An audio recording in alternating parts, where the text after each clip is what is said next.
pagi semua, apa kabarnya?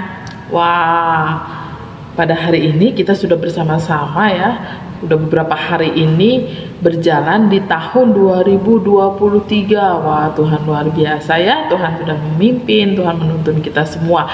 Dan yuk kita bersama tingkatkan lagi semangat kita untuk terus belajar firman Tuhan, untuk terus belajar merenungkan firman Tuhan di Habatus ya, sehingga kita menjadi anak-anak Tuhan yang terus bertumbuh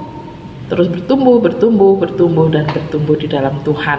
Hari ini kita akan teruskan pelajaran atau renungan kita dari Mazmur pasal 74 ayat 1 sampai 23. Wah, banyak sekali ya. Tapi nanti anak-anak silakan baca di Alkitabnya masing-masing satu ayat demi satu ayat ya, sampai ayat 23. Nanti Bu Ripka akan membacakan beberapa ayat. Nah, di Mazmur pasal 74 ini kita bersama-sama belajar ya tentang pemazmur waktu itu. Ini menceritakan tentang suatu nyanyian ratapan, nyanyian kesedihan bangsa Israel atau umat Tuhan atas bait Allah yang saat itu runtuh, saat itu hancur. Nah, mereka meratap ya, mereka berdoa kepada Tuhan, dan bait Allah itu atau rumah Tuhan atau gereja ya, kalau sekarang itu disebutnya gereja, saat itu hancur ya. Dan mereka sedih sekali, mereka berpikiran bahwa Tuhan meninggalkan mereka, Tuhan tidak sayang kepada mereka.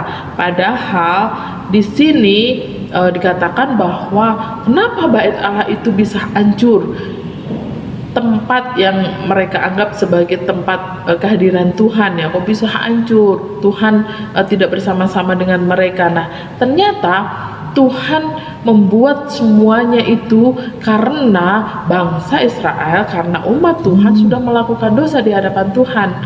Mereka sudah berkhianat pada Tuhan, tidak melakukan sesuatu yang benar di hadapan Tuhan. Makanya Tuhan mengizinkan rumah Tuhan atau bait Tuhan itu dihancurkan oleh orang-orang fasik.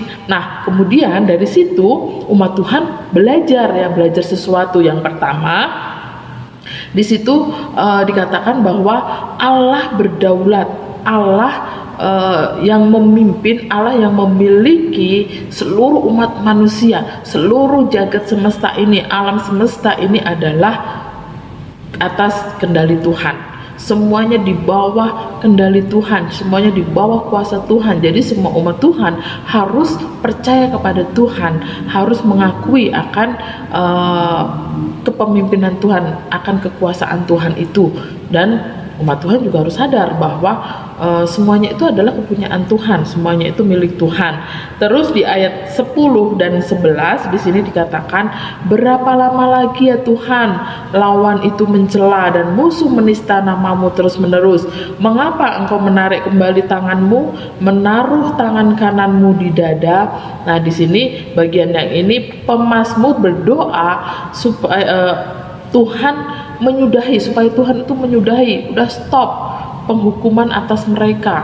Jadi pemazmur bilang, Tuhan ampuni, sudah Tuhan stop, mau sampai kapan Tuhan menghukum umat Tuhan yang berdosa ini? Jadi mereka memohon kepada Tuhan, mereka berdoa kepada Tuhan supaya Tuhan mengampuni mereka. Terus di ayat yang ke-12 di situ kita bisa melihat bahwa semua karya Tuhan itu, semua apa yang sudah Tuhan lakukan itu sebagai bentuk untuk menyelamatkan mereka, bukan untuk menghancurkan mereka, tapi supaya mereka sadar, supaya mereka ingat bahwa apa yang mereka lakukan itu adalah tidak benar, apa yang mereka lakukan itu tidak sesuai dengan yang Tuhan mau untuk mereka lakukan. Jadi supaya mereka itu sadar, supaya mereka kembali kepada jalan Tuhan. Terus di ayat yang ke-19, janganlah berikan nyawa merpatimu kepada binatang liar. Janganlah lupakan terus-menerus nyawa orang-orangmu yang tertindas. Nah, di sini Tuhan tidak akan membiarkan mereka terus-menerus menderita. Keyakinan pemazmur, Tuhan tidak akan biarkan mereka itu terus-menerus hidup menderita, tidak, tapi ada waktunya untuk mereka itu merasakan pertolongan Tuhan, kasih Tuhan yang Tuhan berikan kepada mereka. Ketika mereka bertobat, Tuhan akan pulihkan mereka. Ketika mereka menyadari kesalahan mereka, Tuhan yang akan memimpin, menuntun mereka, dan Tuhan mengampuni apa yang sudah mereka lakukan dalam kehidupan mereka. Nah, dari sini kita belajar bersama-sama. Mari kita tetap bersyukur, mari kita tetap percaya kepada Tuhan ketika mengalami sesuatu hal yang tidak mengenakan, ya, ketika mungkin Tuhan menegur kita, atau ya Tuhan bisa menegur kita melalui Pak Pendeta, melalui orang tua kita, melalui guru sekolah minggu, atau melalui teman-teman kita, atau melalui siapa lagi ya. Ya, Tuhan bisa memakai si orang-orang di sekitar kita untuk menegur kita ketika kita melakukan kesalahan. Jadi ketika kita melakukan kesalahan dan ditegur oleh mereka, janganlah kita marah, jangan kita ngambek, ya, tapi kita harus berterima kasih, kita bersyukur karena masih ada orang-orang yang mengasihi kita, mengingatkan kita. Nah, teguran mereka itu bukan karena mereka benci kepada kita, tidak, tapi karena mereka sayang kepada kita, supaya kita kembali kepada jalan Tuhan, supaya kita kembali hidup benar. Itu maksud mereka mengingatkan kita, menegur kita. Nah, itulah, jadi ketika orang tua menegur, jangan ngambek, teman kita menegur, guru sekolah minggu menegur, Pak Pendeta menegur, atau siapapun menegur kita, mengingatkan kita, bilang terima kasih.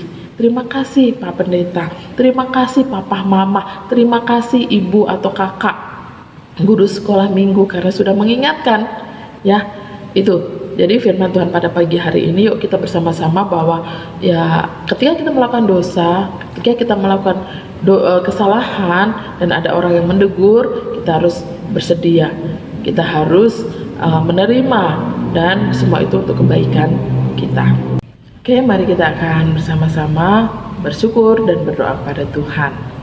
Bapa kami yang di surga, terima kasih untuk pagi hari ini kami boleh kembali belajar firman Tuhan. Biarlah Tuhan yang akan terus pimpin kami, Tuhan yang akan terus sertai kehidupan kami, sehingga kami ketika ada orang lain yang menegur kami, mengingatkan kami ketika kami melakukan kesalahan, ketika kami melakukan dosa, biarlah kami dapat menerima dengan kerendahan hati.